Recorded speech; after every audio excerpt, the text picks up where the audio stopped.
kenapa nak kena buat konten. Sebab ini adalah permintaan dari penganjur nak cerita kepada semua yang kita ni mahasiswa lepas ini, kita bukan jadi macam sebelum ni dah. Kita kena jadi mahasiswa yang luar biasa, yang kita akan buat sesuatu untuk bagi manfaat kepada orang lain. Yang kedua, kenapa perlu guna apps di universiti? Benda ni yang saya kata tak pernah diajar kepada saya sebelum ni, tapi hari ni kita nak bincang. Dan yang ketiga, apps apa yang nak guna? Sebab kita mungkin ada banyak sangat apps kat luar sana tapi tak tahu apa yang sesuai untuk kita. Dan yang terakhir, macam mana apps ni dapat membantu urusan seharian kita sebagai pelajar. Okey, kita mulakan. Yang pertama sekali, kenapa buat konten? Apa kepentingan kita nak kena buat konten di media sosial ni? Okey, untuk menjimatkan masa, saya akan cerita bebel-bebel lah sampai habis untuk kita bagi masa banyak dalam sesi soal jawab nanti. Allah. Okey. Yang pertama, kenapa nak buat konten? Ialah kita semua pelajar-pelajar, kita tak nak jadi pelajar-pelajar yang biasa. Tapi kita nak gunakan media sosial kita untuk kita menyebarkan dakwah, untuk kita memberi sesuatu yang bermanfaat kepada orang luar sana. Kalau dalam bidang content marketing, kita cerita content marketing itu ialah kita nak bagi value kepada orang lain. Dengan cara itulah orang akan follow kita, orang akan engage dengan kita punya content. Tapi kita dalam konteks sekarang ini tak cukup sekadar bagi value. Tapi kita nak bagi value yang terbaik, iaitu kita nak bagi Islam itu sendiri. Kita nak bagi substance Islam tu dengan pelbagai approach yang ada. Cuma hari ini kita cerita dalam konteks konten di media sosial. Sebab konten tu ada banyak lah. Konten TV pun konten. Dan sekarang kita telah bincang ni slide pun konten. Tapi kita nak spesifikkan hari ini, kita bincang pasal media sosial sahaja. Macam tadi kita dah ceritakan pasal pengurusan masa. Ada masa yang kita peruntukkan untuk belajar, ada masa kita peruntukkan untuk melayari internet. Itulah kita bincang sekarang ni, macam mana kita nak gunakan masa kita untuk media sosial ni dan manfaatkan. Okey, selain itu yang pertama lah. Kenapa sebab utama kita nak guna konten. Yang selebihnya, ada beberapa sebab lain lah kenapa kita nak manfaatkan konten. Antaranya, dengan konten ni kita boleh bina personal branding kita. Macam kita tengok sahabat-sahabat kita kan, yang mungkin belum habis universiti ataupun masih di peringkat sekolah, tapi ada yang dah jadi influencer. Ada yang dah famous, ada yang dah terkenal. Sampai kita tengok follower dia beribu-ribu, beratus ribu. Tapi semua itu dia sampai sekejap tanpa tunggu dia kerja, tak ada tunggu sampai umur 30, tak. Jadi maksudnya kita ni mahasiswa pun boleh buat. Itu adalah personal branding, dan itu kita cerita secara spesifik lah dalam ni. Melainkan kalau ada soalan nanti, jadi bertanya ada macam mana saya nak jadi influencer, nanti kita bincang kalau ada tanya. Kemudian kita nak bina crowd. Dengan crowd ni, kita di media sosial dia ada game dia tahu. Ada game dia. Kalau kita guna macam biasa kita guna je, tak ada apa-apa yang special, maka orang hanya akan engage kita dalam media sosial tu macam biasa lah, macam kawan-kawan. Tapi bila once kita dah ada strategi yang betul, kita akan dapat bina crowd yang sangat ramai untuk kita buat sesuatu lah, sama ada untuk tujuan dakwah, untuk nak berbisnes dan sebagainya. Jadi itu sebab utama kenapa kita nak kena buat konten. Okay, persoalan kedua hari ini kita nak bincang ialah kalau dalam konten, macam mana flow yang saya cadangkan untuk kita mula susun. Ini adalah pendedahan hari ini. Ini adalah pendedahan saja sebab kita tak ada banyak masa untuk kita bincang secara spesifik. Cuma kalau bagi yang belum tahu tentang macam mana nak konten, ini adalah cadangan saya. Dari segi penulisan, macam mana kita nak mula rancang dan kita nak execute the plan. Yang pertama sekali, tuan-tuan perempuan semua, adik-adik semua perlu fikir niche apa yang kita nak share di media sosial. Niche ni apa? Niche ni contoh macam topik lah, sekarang kata. Topik apa yang kita nak share di media sosial. Contoh kalau perasan, influencer-influencer di luar sana, mereka akan ada, ada yang suka melukis, mereka akan ada topik spesifik yang dalam kongsi secara konsisten. Contoh, saya bagi contoh seorang influencer kita ada KHM. Siapa pernah dengar nama KHM? Dia ni Facebook lah. Khairul Hakim Muhammad. Dia selalu cerita tentang travel, tentang memasak, tentang kisah-kisah inspirasi, tentang konten. Itu topik-topik yang dia dah pilih. Selain tu, apa contoh? Contoh topik lain, parenting. Kalau siapa yang pernah follow Dr. Taufik Razif contohnya, dia akan cerita tentang parenting secara konsisten di media sosial. Dengan cara itu akan ada audience yang dia dah target, dan dengan gunakan platform yang tepat, dia akan dapat bina crowd dia. Itu permulaan. Kalau nak mula untuk kita buat konten, kita tetapkan niche apa yang kita nak cerita. Yang kedua, kita buat mapping. Mapping ni mind mapping lah sebenarnya. Contohnya, bila orang yang mulalah kata nak, okay, aku nak serius dalam media sosial, aku nak bercerita. Tapi dia akan sampai satu tahap kering idea, dia tak tahu dah nak cerita. Contoh biasanya orang akan nak mula ni, dia mula cerita motivasi lah. Okay, hari ni dia cerita pasal motivasi A, dia cerita dah bangun pagi, kita kena bersemangat, positif, sebagainya. Hari kedua, hari ketiga, hari keempat, sampai dah sebulan contohnya, habis dah kering idea. Aku tak tahu dah nak cerita apa. Aku rasa semua benda dah aku cerita. Itu akan jadi masalah bila kita tak buat mind map, kita tak buat brainstorming, kita tak research. Jadi cadangan saya untuk dalam workflow tu, boleh buat mind map lah. Spesifiknya macam mana, kita boleh bincang kemudian, kalau tak sempat bincang hari ini. Kemudiannya, kena ada bank content. Bank content ni untuk kita simpan lah segala idea-idea yang kita dah ada capture, segala draft-draft kita. Contohnya, untuk orang yang serius nak buat konten di media sosial, dia cerita, contohlah dia nak cerita pasal kewangan. Contoh kita ambil seorang Dr. Adam Zubair dekat YouTube. Dia cerita pasal kewangan, percaya atau tidak, dia ada bank dia sendiri. Bank konten yang dia dah plan dah, okay, yang ini aku nak cerita selama sebulan contohnya. So, dia tak ada isu dah kata nak konsisten sebab dia dah ada bank, dia dah ada konten tu. Tinggal lagi dia nak tunggu masa yang sesuai untuk dia post. So, perlu ada bank. Dan yang terakhir, kena tahu tentang macam mana nak delivery konten tu lah. Delivery tu maksud saya sama ada dia nak post ke, dia nak schedule ke, dan kena ada monitoring lepas tu. Kita kena check, bagus ke tak konten yang aku buat ni. Sebab dululah sebelum saya belajar pasal konten, kita guna juga media sosial macam orang lain. Tapi pelik, macam mana kawan kita tu boleh lagi banyak follower daripada kita contoh. Macam mana dia post tu orang share sampai 1000 share, orang like, orang komen dan sebagainya. Rupa-rupanya ada game dia, ada cara dia macam mana nak kita buat viral. Dan game tu alhamdulillah saya dah cuba sendiri dan saya dah nampak, macam ni rupanya. Tapi nak kena plan betul-betul lah. Okay, itu ringkas je. Itu ringkas tentang konten. Mungkin ada yang first time mendengar apa benda dia dah konten ni. Tapi tak apa, jangan risau. Kalau ada persoalan, kita boleh bincang kejap lagi. Okay. Yang kedua, persoalan besar yang kita nak bincang hari ni, kenapa perlu guna apps ataupun software lah di universiti? Penting ke? Ini saya nak cerita, saya tak nak bandingkan dengan orang lain, tapi apa yang saya cerita ni adalah pengalaman diri saya sendiri lah. Di universiti, saya fahamkan semua ni metrik kan, mungkin ada yang mungkin kebanyakan semua tak pernah lagi masuk universiti, belajar dalam sama ada degree ke diploma sebagainya.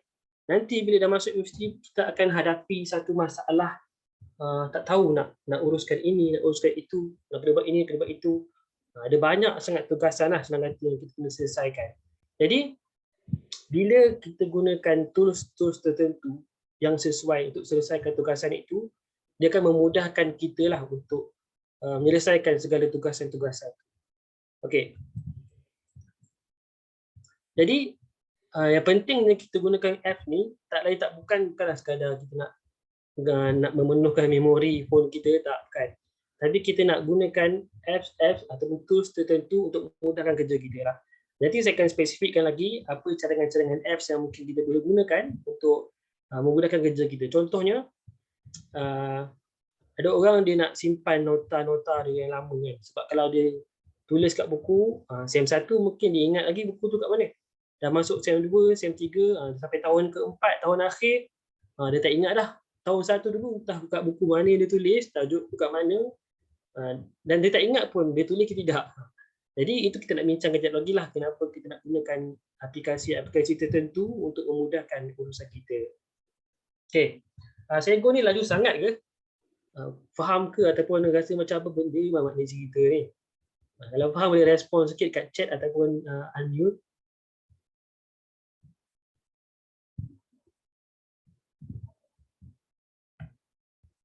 Faham. Okey, cantik. Boleh. Okey, okey, okey. Alhamdulillah. Okey, faham Jadi kita teruskan lagi. Okey. Tadi ada dua soalan besar lah. Macam pertama sekali kita nak bincang macam mana nak buat konten. Yang kedua kita nak bincang apps apa yang sesuai untuk kita gunakan di universiti. Okey, kita balik kepada perkara yang pertama, macam mana nak sediakan konten. Okey, saya cadangkan setiap flow yang tadi tu, ini ringkasnya lah. Setiap flow ni kita ada tools yang kita boleh gunakan. Dan saya mungkin takkan tunjukkan setiap satu tools tu, cuma saya cerita sebut je. Jadi kalau perlukan penyelesaian, perlukan huraian yang lebih ataupun cerita yang lebih, boleh tanya nanti. Pertama untuk mind map, ada banyak apps kat luar sana kita boleh gunakan. Yang saya boleh cadangkan nama dia Mind Master ataupun eDraw Mind, yes, eDraw Mind. Itu boleh Google, boleh search, ada versi percuma pun cukup untuk kita guna. Mind map ni penting untuk macam saya cakap tadi lah, untuk kita nak generate ideas, nak brainstorm, nak cerita pasal apa konten tu. Kalau perlu nanti saya tunjukkan contoh yang saya buat. Okay, itu pertama, mind map. Selain itu kita boleh gunakan Miro apps ke, Stickit ke, ataupun banyak lagi lah. Boleh Google je apps untuk mind map contoh. Yang kedua, proses untuk content draft, content writing. Yang ini saya cadangkan guna Google Keep Notes. Mungkin ada yang pernah dengar, ada yang tak pernah dengar. Google Keep Notes ni untuk kita simpan draft-draft kita lah dalam bertulis, dalam teks. Daripada teks tu lah terpulang pada kita nak konten ni apa. Ada orang yang dia suka menulis, so simpanlah teks tu dan kita post pun dalam bentuk tulisan. Ada orang yang mungkin dia power dia untuk buat design, dia suka untuk buat poster. So daripada draft idea tu tadi, dia boleh go kepada alatan-alatan lain lah. Contoh dia boleh guna Photoshop ke, Illustrator ke untuk dia design, and dia post poster tersebut. Nak buat quotes ke. Dan kalau yang minat buat video contohnya, boleh je draft daripada tadi tu dia buat script, dia buat storyline. Dari situlah dia boleh rakam video dia dan disimpan lah tempat lain untuk dia post. Yang terakhir sekali, ketiga, adalah di masa kita nak buat content distribution, kita nak deliver the content. Yang ini ada beberapa apps yang kita boleh gunakan untuk uruskan lah. Paling mudah kalau korang guna Facebook ataupun Instagram. Facebook, Instagram dia ada satu tools yang dia dah sekalikan, nama dia Creator Studio. Dia ada versi apps, dia ada versi komputer. Cara dia mudah aja, kerja just post gambar apa, teks apa, dah boleh schedule. Selain itu, kalau macam saya prefer guna Twitter. Guna Twitter lah untuk post.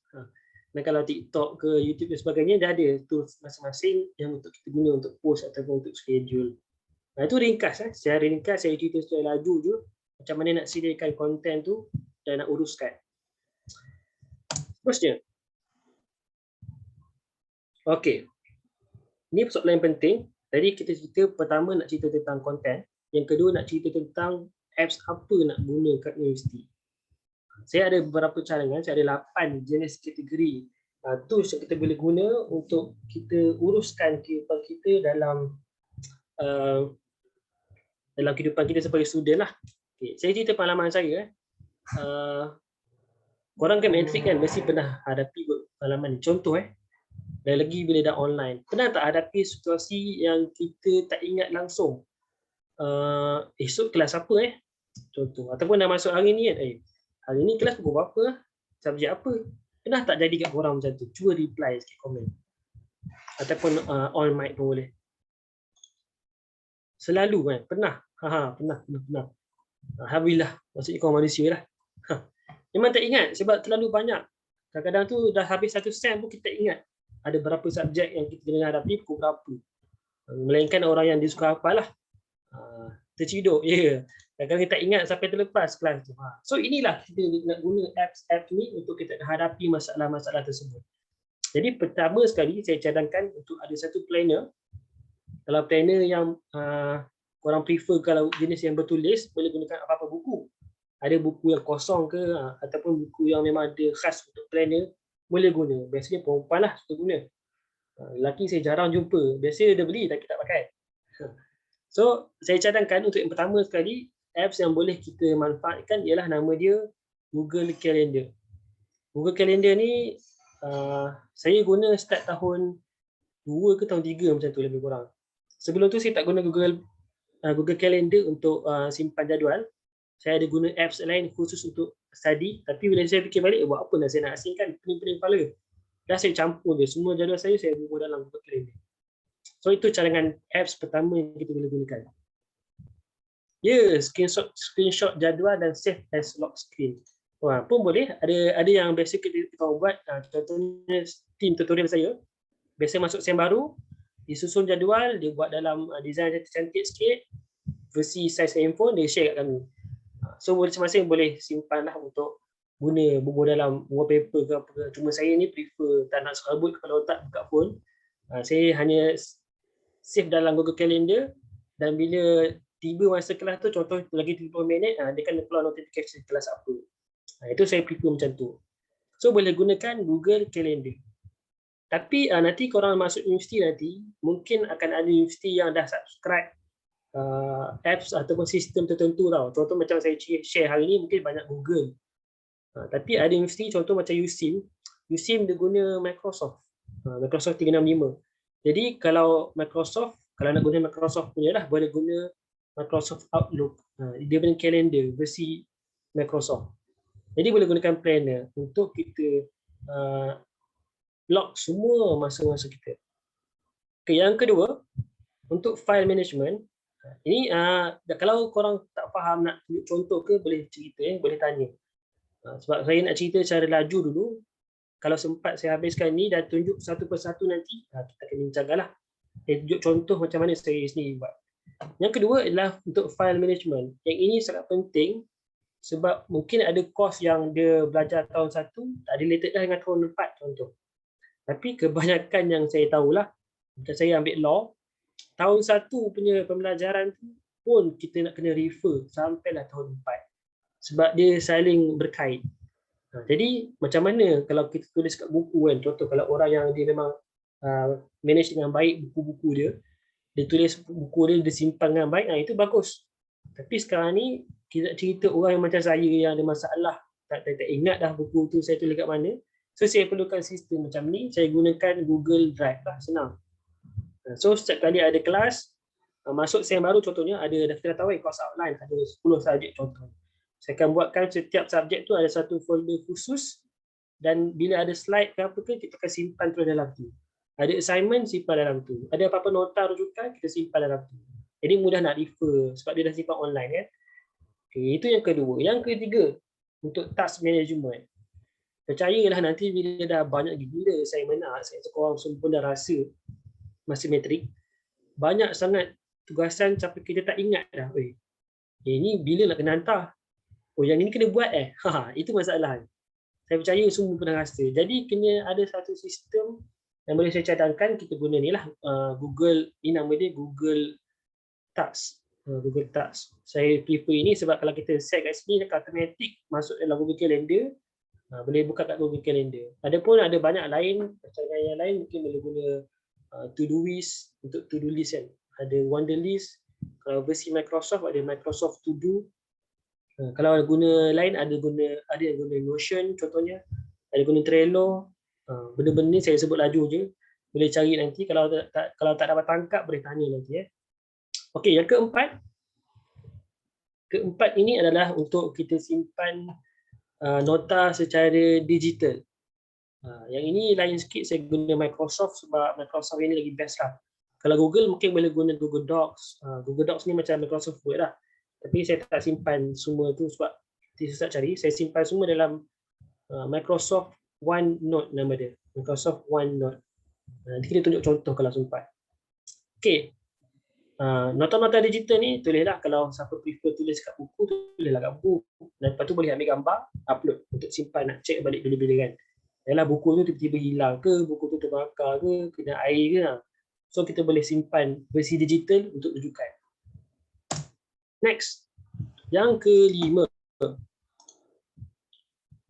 untuk ini adalah bonus untuk presentation.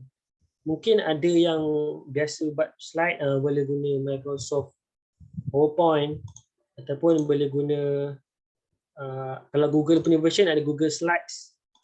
Kalau orang yang guna Apple punya device, apa nama tu nama? Apa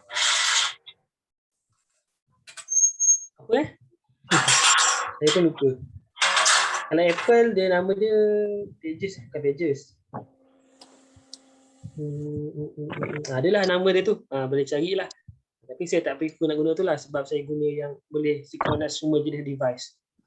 Cuma cadangan saya untuk hari ni, kalau siapa yang belum tahu, boleh try guna Canva. Canva ni biasa orang guna untuk buat design sebenarnya.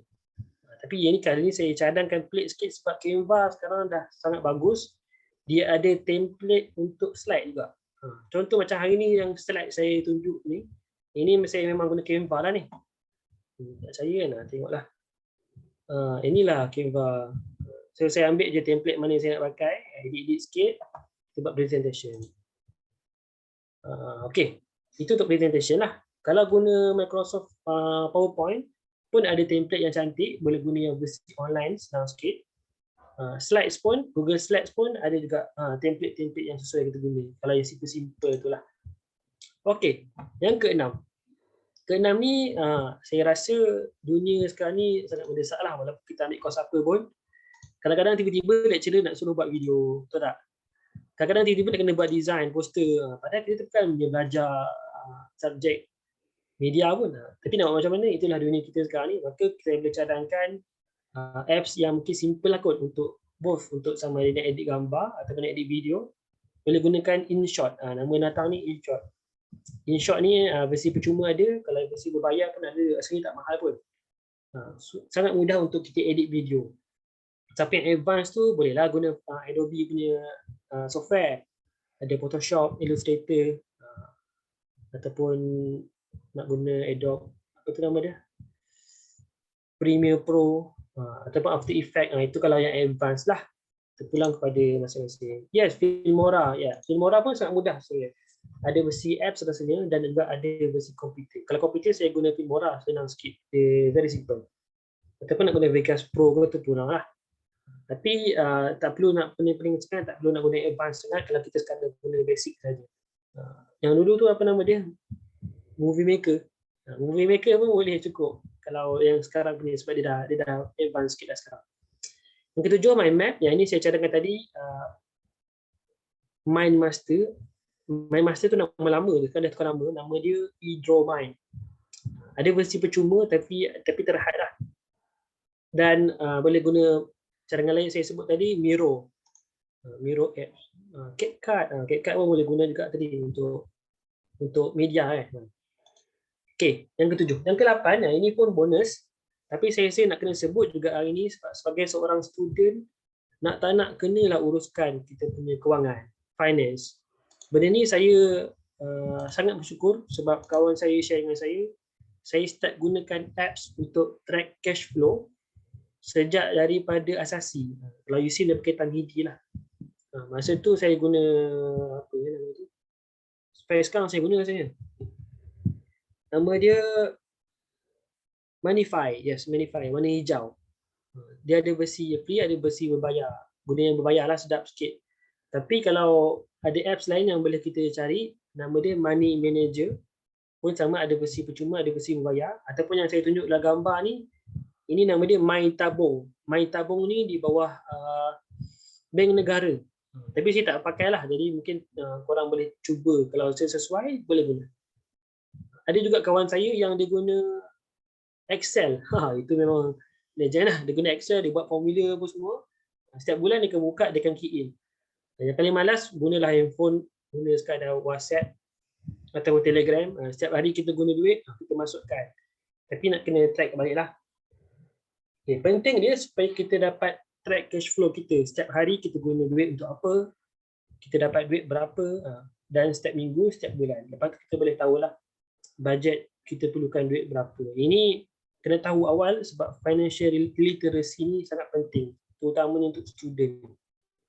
Okay, kita dah masa lebih kurang setengah jam lagi. Okay, sekarang ni macam mana apps ni boleh membantu kita. Macam saya cerita sekarang ni, kalau nak sebut segala apps yang kita boleh guna, memang lebih beribu-ribu kot. Kalau dalam phone saya pun, saya kira lebih kurang 200 lebih apps yang saya pakai dalam phone. Tapi tak perlu guna semua pun sebenarnya. Jadi, cadangan saya ialah gunakan tools yang betul untuk selesaikan tugasan dengan lebih cepat dan mendapatkan hasil yang lebih baik. Keyword dia ialah tools yang betul. Lepas tu kita nak buat dengan cepat, sebab tanpa tools yang betul ni mungkin kita dapat buat tapi lambat siap. Dan kita nak hasil dia lebih baik. Contohnya, contoh kita buat design, boleh je buat design guna pen kan, pen kat dalam komputer tu. Tapi kalau guna pen guna Canva lebih baik. Canva lah lagi senang nak design, ada siap ada template sebagainya. Sama juga kalau kita guna planner, kita tak tulis pun apa-apa jadual kita tulis kat dalam buku je jadual. Lepas tu segala assignment yang datang tu kita tak catat pun. Mungkin boleh siap tapi lambatlah, lebih deadline kadang-kadang kan. So dengan gunakan tools yang betul, contohnya kita guna planner, kita guna Google Calendar contohnya. So kita dapat on track, kita dapat pastikan kita siap dengan masa yang tepat, insya-Allah. Itulah sebab kenapa kita bincang hari ini topik yang teknikal tapi sangat penting sebenarnya. Alright, so lebih banyak apps yang kita boleh explore. Ini yang saya cadangkan lah. Ini nama dia Code Turkey. Code Turkey ni untuk menulis sebenarnya, boleh try cuba cari. Google pula, Google dia ada Google Workspace. Google Workspace tu segala jenis apps Google tu dia ada dalam Google Workspace lah. Korang boleh explore sendiri. Microsoft, dia ada Microsoft Office. Kalau perasan, dia ada versi cuma dekat handphone. Kita install datang ni satu je, Google Microsoft Office, dia boleh buka semua apps macam Word, PowerPoint, Excel, PDF, semua dalam guna apps yang sama je. Tak perlu dah nak install macam-macam apps dalam phone. Kemudian ini saya cadangkan, ni Pocket. Pocket ni saya guna untuk bila kita cari research, contohnya research atau artikel kat internet, kita nak simpan. Saya gunakan Pocket ni untuk saya simpan link itu. So bila masa nak buka balik contohnya, kita hanya buka balik apps ni, dia boleh buka dengan tanpa ada internet. Dia boleh simpan offline lah senang kata, artikel-artikel tu. So mudah. Kemudian kita ada apa lagi? Ni Notion. Notion ni antara apps yang bagus, tapi mungkin complicated sikit, siapa yang tak biasa. Tapi kalau siapa yang suka untuk explore apps ni boleh guna Notion. Ini sangat membantu. Dan ini ada My Kamus Pro. Kamus Pro. Ini tambahan lah kalau nak guna sebab student kan mesti dah menulis. Jadi boleh guna apps ni untuk check sama ada ejaan kita betul ke salah. Kalau yang internet punya version, kita ada PRPM, Pusat Rujukan Persulatan Melayu, DBP online lah saya kata. Okay, tapi nasihat saya sama juga macam tadi, hanya pilih tools yang dapat membantu sahaja, bukan membebankan kita. Kalau lah pun kita penuh sampai 1000 apps sekalipun, tapi kita tak pakai dengan betul, kita bila dah banyak sangat habis lagging pun, buat apa kan? So cukup kita gunakan tools yang betul untuk selesaikan tugas yang kita nak kena selesaikan. Okey, kita ada lebih kurang setengah jam. Sengaja saya bagi masa lebih sikit. Kalau ada persoalan, inilah masa yang terbaik untuk kita bincang. Kalau ada persoalan boleh tanya. Sama ada nak tanya kat dalam chat ataupun nak tanya unmute, mana-mana pun boleh. Dan saya prefer untuk kita bincangkan lebih mendalam lah dalam persoalan-persoalan tu. Ada persoalan ke? Soalan luar topik pun boleh kalau Wani. Silakan.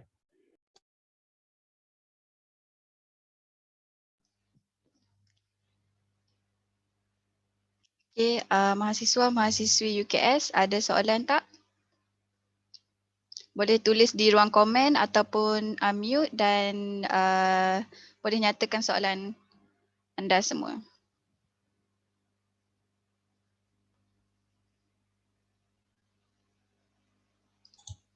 Kalau tak ada soalan, saya ada soalan. So lebih baik tanya dulu sebelum saya tanya soalan tadi.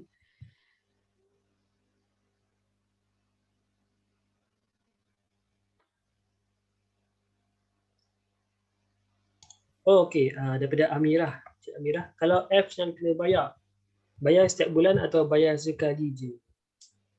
Dia depend juga kepada apps. Contoh kalau macam InShot, saya rasa dia bulanan, tapi taklah mahal sangat. Dia tak semahal Netflix lah yang korang subscribe. Contoh. Tapi ada apps yang kita bayar sekali je. Contoh macam Moneyfy tu tak silap saya yang untuk apps untuk track kewangan kan. Saya rasa bayar sekali je. Tapi apa yang saya share tadi sebenarnya most of it boleh guna yang free pun cukup dah. Sebab student kan, saya faham memang tak ada duit pun. Macam saya dulu kan. Tapi cukup memadai kita guna yang percuma punya version. Percayalah, cukup. Yang penting kita kena tahu pandai gunalah. Tapi kalau ada duit sikit lebih, bolehlah guna untuk beli buku contoh. Sebab student kan, tak beli buku, kau nak baca apa? Okay. Biasanya dalam video YouTube dan lain-lain, perkara apa yang perlu ada dalam description? Wow, soalan dia advance.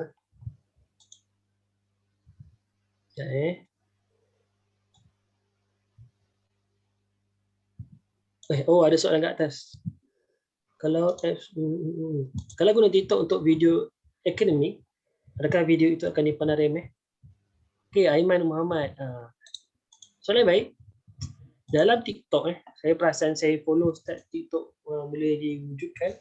Lepas tu kita tengok asatizah kita ada yang kecam, ada guru-guru kecam, ada orang netizen katalah, tak bagus TikTok ni. Tapi kalau kita tengok sekarang, sangat banyak perubahan yang positif lah bagi saya untuk TikTok ni.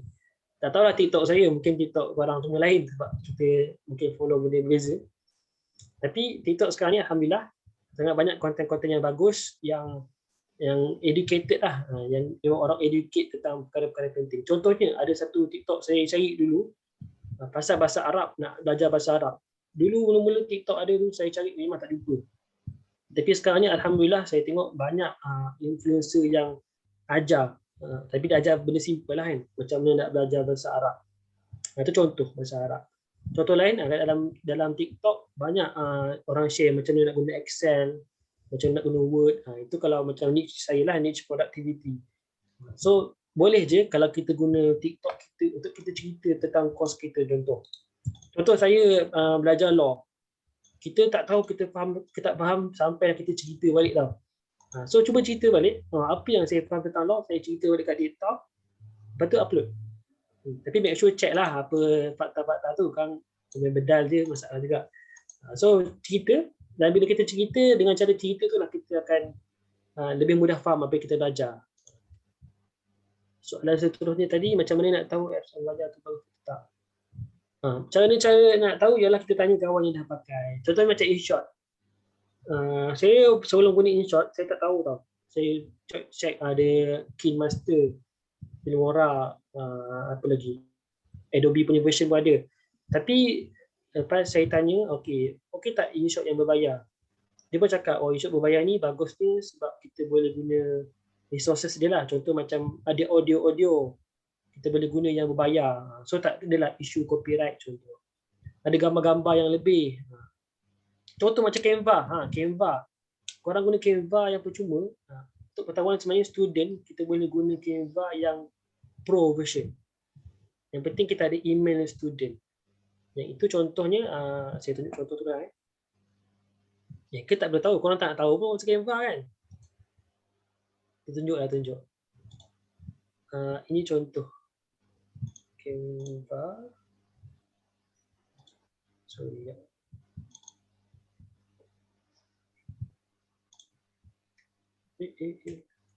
Ini Canva lah. Canva. Cari je Canva for education contohnya. So dia buka link ni. Ya, korang nampak kan skrin ni? Nampak. So boleh set up. Ni for teachers ataupun for district ataupun school admins. Follow je instruction dia. Yang penting kita kena ada email address yang hujung dia tu .edu.my contohnya. So kita boleh dapat guna yang free version, yang pro version tapi percuma. Yang saya guna ni pun sebenarnya saya guna yang education dia lah. Saya guna email eSIM saya. Okey, itu contoh boleh guna. Cara lain nak tahu apps berbayar tu bagus ke tak, boleh baca review, boleh tengok kat internet orang komen pasal apps tu.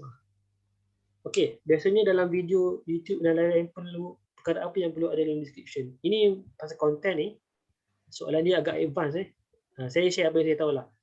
Video dalam YouTube, dalam ni ada YouTuber, video dalam YouTube, pada saya lah yang paling penting dalam YouTube ialah konten tu sendiri. Apa yang kita cakap, apa yang kita tunjuk, apa yang kita jadikan video tu lah. Kita nak fokuskan itu lebih berbanding yang lain. Lepas dah konsisten buat video, dah dapat upload, barulah kita cerita benda lain. Nak buat setting, nak buat hashtag, nak buat benda lain. Okay. Cuma untuk menjawab persoalan tadi, dalam description apa yang perlu ada, pada saya cukup ada info sikit pasal video tu, lepas tu info tentang channel kita, dan beritahu info tentang apa yang kita boleh cadangkan related to the video, to the content. Contohnya saya, contoh kita tengoklah YouTuber luar sana yang buat. Contoh kalau siapa pernah tengok YouTube Berani Buat, dalam description dia letak link tools apa yang dia guna, gadget apa yang dia guna supaya orang boleh beli. Dia letakkan link video-video lain yang related dengan apa yang dia cerita. Lepas tu dia letakkan description apa benda yang dia cerita secara ringkas dalam video tu contoh. Tapi sebenarnya description ni kalau kita tak tulis apa-apa pun okey.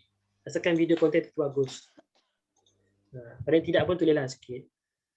Boleh tak terangkan lagi sikit tentang bank dalam workflow content? Apa fungsinya ada bank? Oh, okey, terima kasih.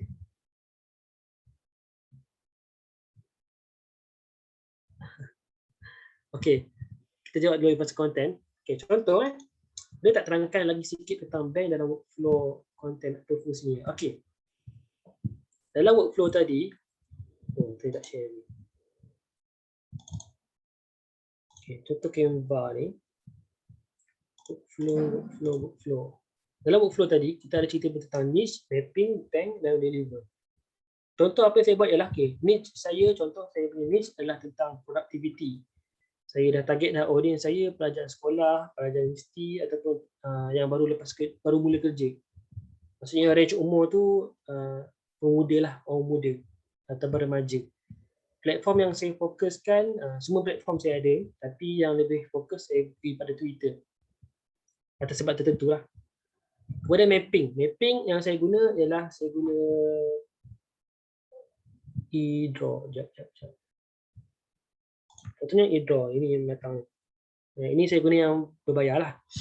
Tapi nak tu contoh je. Sekejap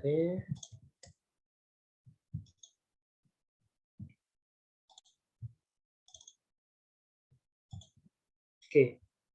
Contohnya yang kita dah pernah buat.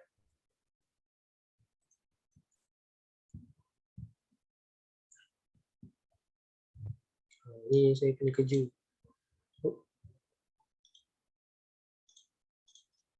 Contoh pasal productivity. Saya dah pilih niche. Kemudian saya dah plan. Apa yang saya nak tulis. Caranya saya buat mind map macam ni lah. Contohnya, productivity. Dalam ni saya tulis pasal productivity hacks. Pasal pengurusan masa. Boleh nampak ke? Pasal masa. Kemudian pasal bagaimana.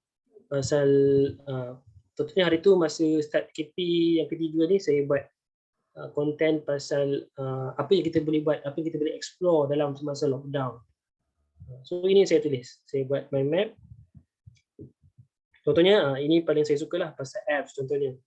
Productivity apps, daripada apps ni, apps apa yang saya boleh cerita. Contohnya Google. Google ada banyak gila apps. Setiap apps tu saya pecahkan lagi. Google Drive. Macam mana cara nak guna Google Drive ataupun kelebihan Google Drive. Cara susun file dalam Google Drive contoh. So setiap satu ni saya boleh jadikan satu topik untuk saya buat konten. Video ke, penulisan ke atau apa-apa sekalipun lah. Tapi persoalan utama dia tadi tentang bank. So saya tunjuk contoh bank saya. Kalau boleh nampak dalam ni, ini adalah Google Keep Notes. Nampak tak? Inilah topik kita hari ni. Saya tulis draft dia. Dalam Google Keep Notes ni, shocknya ialah bila kita ada idea tadi, contohnya kita dah buka productivity punya content mapping tadi, saya dah ada tajuk. So tajuk-tajuk tu saya tulis dalam ni. Contoh, hari ni saya nak fikir, tajuk saya tulis tadi pasal Google Drive. Rupanya Google Drive ni boleh, ini advance sikit lah. Google Drive boleh kita download versi backup dalam komputer, desktop. Saya mau tulis lah di sini. Google Drive dekat dalam PC. Lepas tu saya tulis nota dia, point-point dia, point 1, point 2, point 3 contoh. Lepas tu kita boleh letak label. Contohnya label dia productivity, apps, lagi penulisan contoh. Ataupun kita buka kat sini pun boleh lah, change label. Boleh. Label-label ni adalah untuk kita kategorikan lah kita punya content tu tentang apa. Contoh, okay. Kelebihan dia ialah bila saya dah tulis tu letak by kategori, sekarang ni ini namanya draft tau, draft idea. Sebab kita tak tulis content, kita cuma capture draft. Bila saya dalam keadaan lain, contoh ada satu masa setiap malam, contohnya saya akan buka balik saya punya nota ni untuk saya buat content.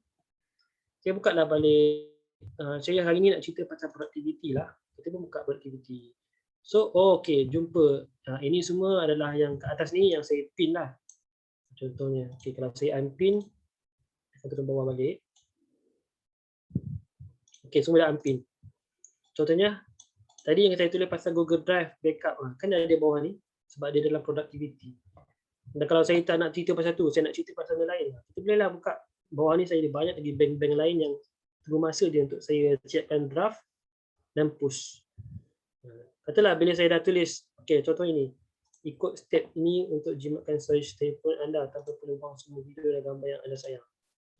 Katalah saya dah siapkan ayat penuh dia, saya tinggal ambil, copy, saya buka Twitter dan saya post. Siap. Contohnya bawah ni, kat bawah ni ada kan buka archive. Archive ni semua yang saya dah post lah. Ya, memang dalam gila lah. Okay, contoh kita buka sini lah archive. Okay, yang archive ni adalah semua yang saya dah siap tulis dan saya dah post. Contohnya hari tu masa PKP saya tulis day 12 senarai buku yang memberi makna. Ini draft juga ni.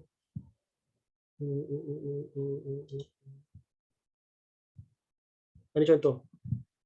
Apa jadi kalau sampah dalam rumah? Ini dia punya headline lah. Okay, ini tak cerita detail. Cuma saya cerita tentang, okay, inilah bank yang saya buat. Saya tinggal nak copy balik, saya paste, saya schedule ataupun saya post terus.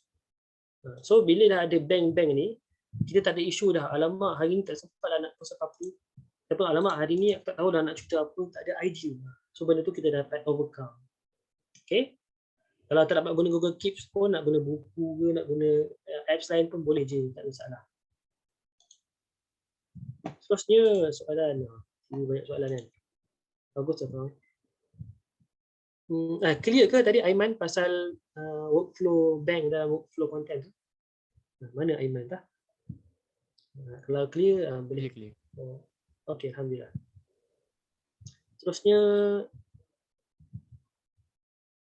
Tuan Ajat izinkan bertanya ya, apa pendapat Tuan Ajat tentang penggunaan software versi crack ataupun crack version? Soalan yang sangat bagus. Korang boleh buka dalam Mufti Wilayah Persekutuan punya komen dan cerita pasal tu, tak silap saya. Cuma pandangan saya ialah sebaik-baiknya gunalah apa yang ada dulu. Dulu saya biasa je guna yang crack ni, ni jujur saya guna crack version sebab saya nak test new apps apa ni. Saya saja try, tapi saya bagi tahu hari ni sebenarnya kita cukup guna yang free version pun cukup dah sebenarnya. Tak perlu nak hack, tak perlu nak crack. Sebab dah cukup. Itulah pandangan saya. Kalau dapat elak lah. Okay. Macam mana buat caption untuk tarik perhatian orang?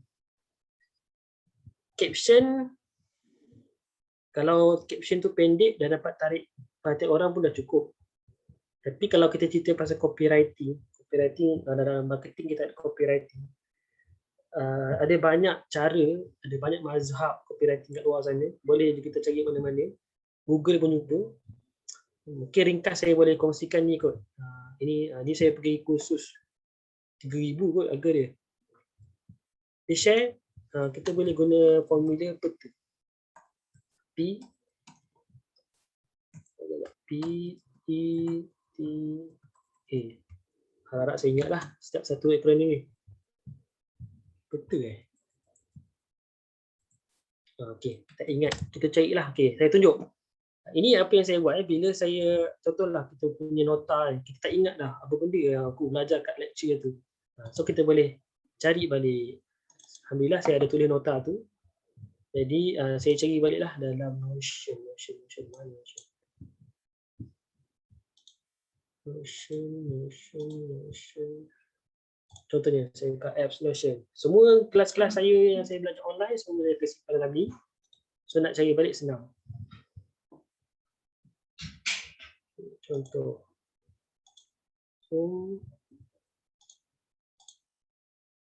Itu saya belajar pasal apa marketing.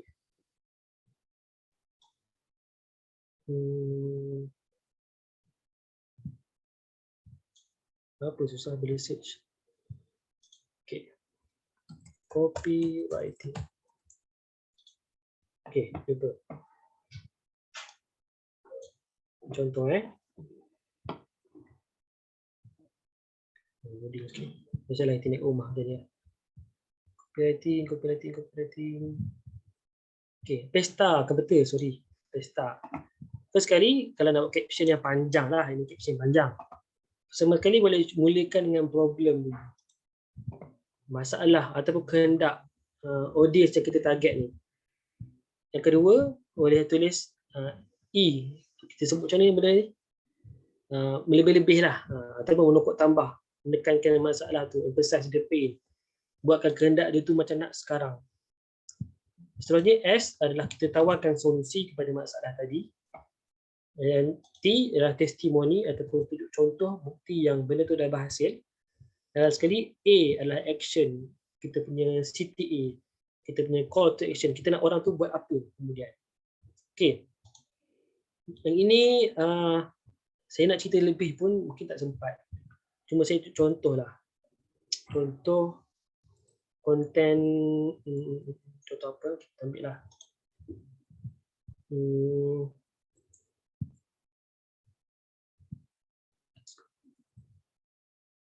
Facebook. Okay, ini contoh saya guna formula Pesta tu untuk copywriting. Ini juga dari kelas marketing juga kan. Kurma.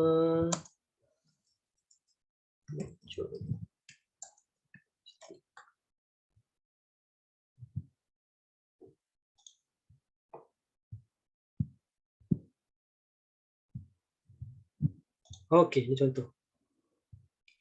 Pertama sekali P. P adalah problem. Problemnya saya buat headline lah. Bang, Ramadan dah nak masuk tapi stok rumah tak beli lagi. Tak pergi kedai tak sempat, balik kerja dah malam. So itu problem dia. Kemudian E, kita nak melebih-lebihkan lagi. Dalam ni saya dah tulis. Pertama, stok kurma dia tak beli lagi. Itu dah masalah pertama ataupun kehendak pertama. Yang kedua, dah lah tak sempat, tak beli lagi. Nak pergi kedai pun tak sempat. Sebab dia kerja balik malam. Mana kedai buka dah. So kita lebih-lebihkan lagi masalah dia. Lepas tu apa tadi? Solution. Jadi solusi dia ialah saya tawarkan stok kurma McJoy Palestin. Testimoni dia dalam ni tak ada lah. Cuma kalau ada boleh tambah. Yang ini ada testimoni sikit. Ayat ringkas je. Ramai dah beli dengan kami, tak sempat masuk Ramadan lagi, dah habis makan sebab sedap sangat. Ini saya sendiri pun alami lah. Dan action, last sekali action dalam ni kita letakkan link untuk dia bertindak. Contohnya macam dalam copywriting ni saya nak suruh dia beli lah. Kalau dalam copywriting saya atau caption yang lain saya buat pasal productivity, biasanya saya nak suruh orang try sendiri apps tu contohnya. So ini secara ringkas lah macam mana nak guna copywriting. Kalau caption pendek tu kalau tulis je apa-apa pun tak apa. Asalkan benda tu bermanfaat. Jangan merepek-repek dah lah. Okay. We host spotlight kan. Soalan seterusnya apa tadi? Macam mana caption? Macam mana kita nak buat mind map untuk kembangkan idea konten kita? Okay. Okay. Macam mana buat mind map? Contoh saya ambil contoh tadi. Boleh tak bagi contoh satu topik yang korang minat? Kita try buat sama-sama. Kita komen sikit. Topik apa? Kamu cadangan. Kalau tak ada, kita ambillah topik apa pun. Contohnya topik buku. Contoh ini kalau guna Palestin. Email memang dahsyat. Contohlah Palestin. Okey, Palestin. Okey, main topik dia adalah Palestin. Okey. Cara untuk kita kembangkan idea ada banyak cara. Antaranya kita boleh guna cara bersoalan, gunakan soalan. Contoh paling mudah soalan why kan, W apa 4 5W1H, why, what, who, when, where, kemudian how. Semua konten yang banyak meletup biasanya how lah. Okey, daripada Palestin, why? Saya boleh kembangkan, okey, kenapa Palestin penting untuk umat Islam? Contohnya. What? Contoh. Contoh kalau what, okey. Apa yang berlaku sekarang di Palestin? Contoh. Siapa tokoh Palestin? Senang. Ataupun siapa yang tengah viral kena tangkap tu?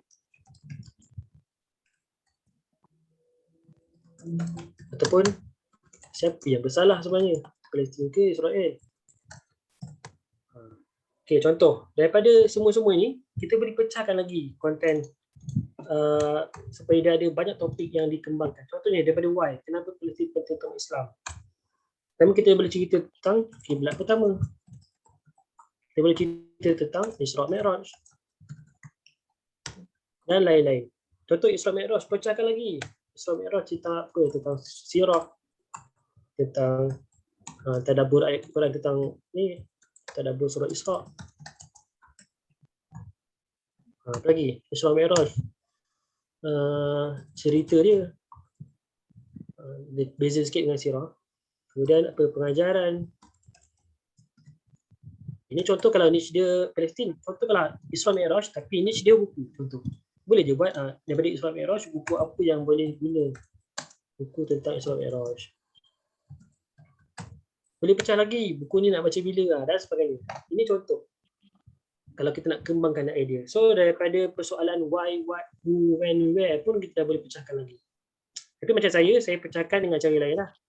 Saya pecahkan tadi contoh daripada productivity. Saya pecah pula dalam productivity ada pengurusan masa, ada tentang apps, ada tentang productivity saya pecahkan tentang Quran contohnya. Sebab saya nak Quran. Productivity tentang dakwah contohnya. So terpulang pada masing-masing macam mana nak pecahkan supaya kembang idea itu dan kita sintasi idea-idea untuk tulis konten. Atau nak bercakap tentang konten. Okey. Seterusnya kita dah dapat 23. Penganjur kalau katalah dah terlebih masa kena stop tu boleh bagi tahu Okey, dalam slide tadi ada pengurusan tentang wang. Untuk menambah pendapatan ada cadangan tak? Soalan baik. Menambah pendapatan student memang suka tu pendapatan. Cara paling mudah ialah buat dropship ataupun affiliate. Okey, saya cadang satu benda lah. Boleh buka YouTube. Satu channel yang saya follow, sangat bagus channel ni. Nama YouTube ni ialah Mr. Money TV. Orang Cina lah yang cerita. Mr. Money TV. Cari je lah. Benda Google boleh lah. Mr. Money TV set income. Mesti jumpa. Okay. Dia cerita. Passive income. Macam mana nak dapatkan passive income untuk student contohnya. So, korang tengok di video ni. Dah menjawablah persoalan tu. Okay. Tapi itu cara jawapan yang mudah lah. Okay. Saya kongsikan apa yang saya sendiri pernah buat. Saya ada buat thread dalam Twitter apa yang saya cadangkan untuk kita buat untuk dapatkan duit tepi. Antara yang saya buat ialah saya jadi dropship, saya jadi ejen affiliate marketing, saya pernah buat delivery masa cuti, masa pandemik. Saya pernah meniaga depan-depan meniaga jual buah, jual kopok lekor, macam-macam. Kemudian kita juga, saya pernah jadi editor buku, pun dapat duit yang lumayan juga. Kita boleh tawarkan segala macam lah. Senang kata, ada dua benda yang kita boleh buat. Pertama, kita boleh buat active income. Yang kedua, kita boleh buat passive income. Yang itu boleh Google, apa benda passive income, apa benda active income. Satu lagi perkara kita boleh buat, sama ada kita buat perniagaan yang berbentuk barang, ataupun kita boleh offer perkhidmatan. Contoh perkhidmatan macam sekarang ni lah, apa yang kita buat ni, saya bercerita, saya mengajar, adalah perkhidmatan. Jadi kalau anda semua ada kelebihan masing-masing, boleh gunakan kelebihan itu untuk buat perkhidmatan. Contoh, ada kawan yang saya kenal, dia power buat, dia guna Microsoft Word, dia belajar sendiri je, tapi dia boleh ajar. So, buat kelas Microsoft Word dan dia boleh survive untuk hidup, alhamdulillah. Ataupun kita ni suka jual buku, contoh saya jual buku. Jual lah buku, kena belajar sikit lah macam mana strategi nak jual buku. Mula-mula susah, tapi lama-lama ada je orang dapat pendapatan 500 sebulan, 1000 sebulan hanya dengan menjual buku. Tapi semua tu takkan jadi kalau kita tak buat. So kena mula dan explore dan buatlah sampai jadi, insyaAllah. Saya sendiri masa belajar, saya jual jam buruj. Alhamdulillah adalah dapat sebulan 400, 500. Dan benda tu bukan tiba-tiba jadi. Kena usaha, kena belajar, kena buat. Moga berjaya. Boleh manfaatkan esok jawab. Korang ada tugasan ni. Pula lah. Jadi kan saya bertanya apa intro terbaik, apa intro yang sebaiknya dalam penghasilan suatu video. Untuk menjawab ringkas persoalan ni, intro terbaik ialah kita mulakan dengan persoalan. Itu yang saya buat lah dari dulu sampai sekarang. Contohnya pasal satu video kita boleh tengok, saya pernah cerita dalam ML Studio, aplikasi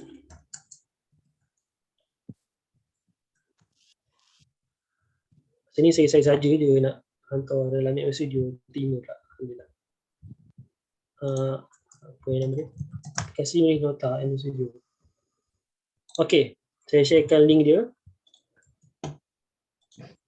Contohnya kita pasal ML Studio, pasal Toyota. So kalau kita mulakan dengan soalan sebagai intro kan, kita tanya, pernah tak korang ni dapat idea tapi masa tu tak ada pen dan buku, so macam nak tulis? So kita boleh wujudkan persoalan, orang akan rasa curious, kita pun mulalah tu cerita, sebenarnya kita ada banyak apps yang kita boleh guna untuk menulis nota dan semuanya ada dalam telefon. Sekarang ni siapa tak telefon? Semua orang ada. Itu contoh. Kalau video, harap menjawablah persoalan tu. Ada banyak lagi cara lain boleh korang Google, cari je hook video ataupun headline untuk video. Habis dah soalan, alhamdulillah. Ada apa-apa persoalan lagi? Kalau ada soalan boleh on mic atau boleh chat. Kita lagi dalam 2 minit lebih kurang.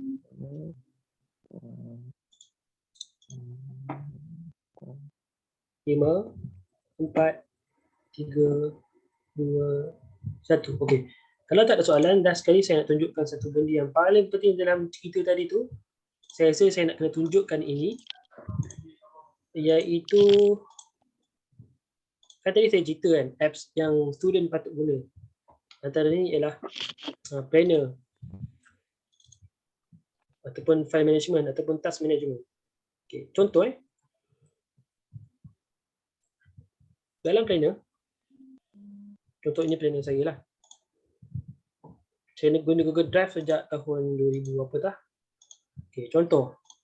Ini kita by month, kita by week. Contoh saya dalam ni, saya tuliskan saya tuliskan semua jadual kelas saya. Ini dia warna putih sebab dah lepas. Contoh, pukul 10, pukul 11, pukul 2. Semua ni kita set, kita boleh jadikan dia automatic berulang. Nama dia kita boleh repeatkan untuk dia keluar notification setiap minggu.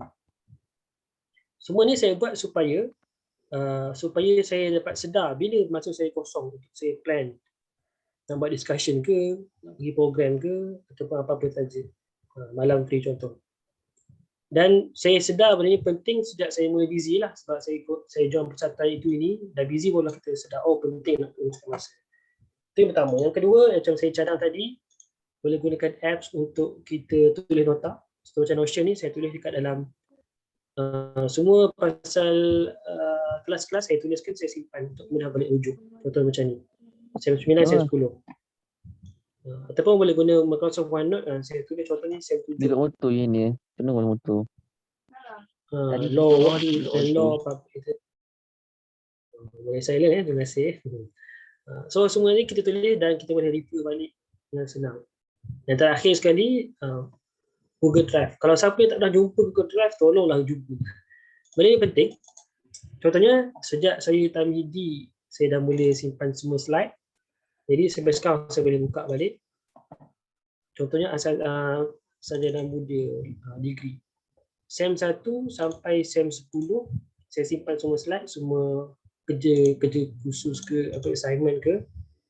Dan bila kita buat macam ni, alhamdulillah, bila ada benda penting je semua mulalah nak tanya kita, kau ada simpan tak slide sekian-sekian. So kita boleh share dengan kawan. Tapi jangan harap ada orang macam tu dalam kelas kita. Kalau tak ada, kita lah kena jadi orang macam tu. So simpan segala, contoh slip exam, semua saya simpan. Supaya nak apply mana-mana ke, contoh nak apply beasiswa ke, nak apply kerja ke, kena tunjukkan. So simpan dokumen-dokumen penting ni semua. Saya cadang boleh simpan dalam Google Drive lah, ataupun boleh simpan tempat lain. Microsoft OneDrive ke, simpan dalam Telegram ke, itu pula. Yang penting kita manfaatkan segala aplikasi-aplikasi ini supaya kita dapat jadi manusia yang tersusun dan menjadi manusia yang baiklah. Alhamdulillah. Sekian saja daripada saya. Kalau ada apa-apa soalan lagi, boleh Roger. Dan last sekali, bolehlah follow saya di Twitter, di Facebook ataupun Instagram, ataupun TikTok, YouTube, LinkedIn, dan semua media sosial yang ada lah. Cuma saya lebih fokus di Twitter, saya share tentang tip productivity. Khusus untuk orang-orang macam kalian. Wallahualam, terima kasih. Assalamualaikum warahmatullahi wabarakatuh. Saya serahkan semula kepada pengurusi majlis. Alhamdulillah.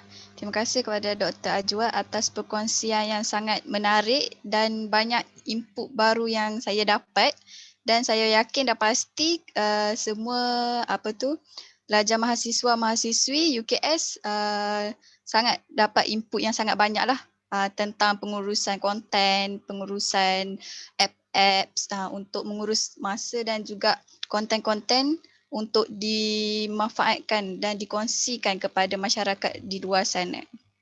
Terima kasih atas perkongsian yang diberikan. Semoga mahasiswa-mahasiswi UKS dapat manfaatkan ilmu yang diberikan oleh Dr. Ajwad untuk di-apply untuk masa akan datang. Okey, terima kasih. Dan untuk perhatian kepada mahasiswa-mahasiswi, saya nak bagi tahu sedikit tentatif untuk program seterusnya. Sekejap ya.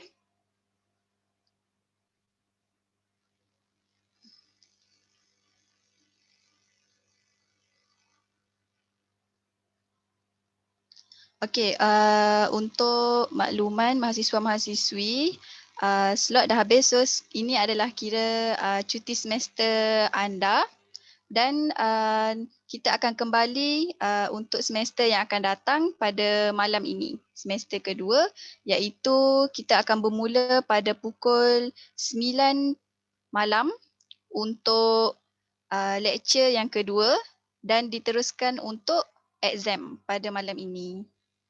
Okey, dengan itu maka berakhirlah semester pertama di Universiti Kebangsaan Semanggut. Wallahualam. Terima kasih semua.